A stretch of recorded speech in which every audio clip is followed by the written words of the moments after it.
Kuttanad MLA. Thomas K Thomas NCP. സംസ്ഥാന അധ്യക്ഷൻ. എൻ.സി.പി. ദേശീയ അധ്യക്ഷൻ ശരത് പവാറിന്റെ നേതൃത്വത്തിൽ ചേർന്ന യോഗത്തിലാണ് തീരുമാനം. തോമസ് കെ തോമസിന് വേണ്ടി എ.കെ. ശശീന്ദ്രൻ യോഗത്തിൽ വാദിച്ചു. പി.സി. ചാക്കോ ദേശീയ വർക്കിംഗ് പ്രസിഡന്റായി തന്നെ തുടരും. മുംബൈയിൽ ചേർന്ന യോഗത്തിലാണ് തീരുമാനമായത്. മന്ത്രിമാറ്റമുണ്ടായില്ലെങ്കിലും എൻ.സി.പിയുടെ സംസ്ഥാന അധ്യക്ഷൻ മാറുകയാണ്. Kuttanad MLA. Thomas K Thomas സംസ്ഥാന അധ്യക്ഷനാകുമെന്നാണ് വിവരം.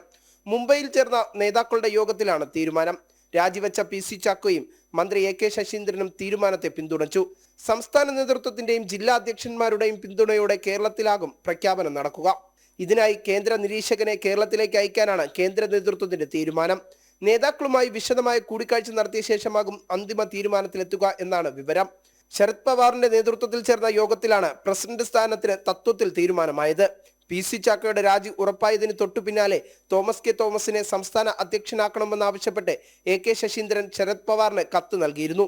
പി.സി. ചാക്കോ ദേശീയ വർക്കിംഗ് പ്രസിഡന്റായി തന്നെ തുടരണമെന്ന ആവശ്യമാണ് ദേശീയ നേതൃത്വത്തിനുള്ളത്. ജനം, തിരുവനന്തപുരം.